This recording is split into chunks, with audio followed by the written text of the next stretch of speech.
In other news, Quentin Andrew Bazon, the Navy sailor convicted of sexually assaulting a woman at the Bayview Hotel in October 2015, is taking his fight for retrial and exoneration to the governor's office and to the White House. PNC's Jolene Tovis sits down with a convicted sex offender whose quest is quickly garnering support. In a letter to the Attorney General's office, Quentin Bazon maintained his innocence despite a Superior Court of Guam jury returning a verdict after less than a week of trial, finding Bazon guilty of third-degree criminal sexual conduct as a second-degree felony and fourth-degree criminal sexual conduct as a misdemeanor.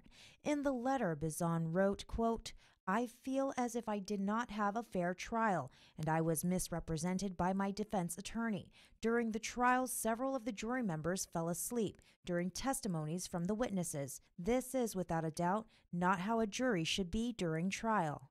End quote. I wrote that letter after the verdict, and I was hoping that they could help me to acquire another retrial, get another trial going, because I believe in justice and fair trial, and of course I don't believe I got a fair trial during that because of the jury members falling asleep twice during the trial. Assistant Attorney General Matt Heibel in response stated, quote, "Jury was thoughtful and diligent doing their civic duty, and we respect their verdict," end quote. Bazon says that he plans on contacting the bailiff that allegedly had to wake the jurors on 2 separate occasions. Also, I have in the character statements from people who were at the trial stating how they don't believe that it was a fair trial because of the fact that they witnessed the jurors falling asleep.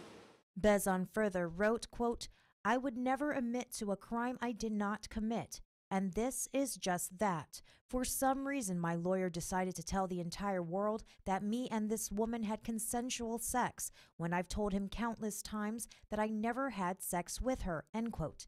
A misrepresentation Bazon is not able to comment further on. I can't at this time because that could endanger my appeal process. Bazon says that he does plan on filing a motion for appeal as well as a motion for release pending an appeal. Not at the moment. Right now I spoke with my lawyer, and he says that the judgment has to be filed in order to file an appeal. Then there was a discrepancy on the judgment that he had to send back.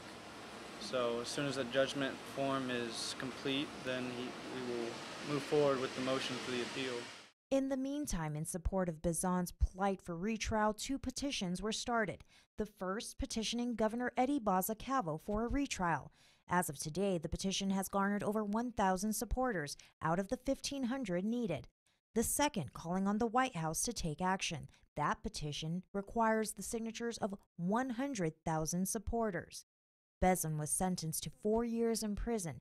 He must also register as a Level 1 sex offender, pay a $2,000 fine, and serve 3 years on parole after his release. In a separate statement, Bazon wrote, quote, "I have been falsely accused and wrongly convicted. I intend to appeal my conviction and sentence as well as fight for the truth so that others who are falsely accused may be encouraged to do the same," end quote. A message to other people, to sailors, military members, to young people, old people, to everybody, that one good night of enjoying your time out with buddies, one night can definitely ruin your life. And to watch what you do with alcohol. Make sure you have a sober buddy. Make sure you know your limit. Bazon is scheduled to begin serving his sentence on August 25th. Reporting for PNC News, I'm Jolene Tovis.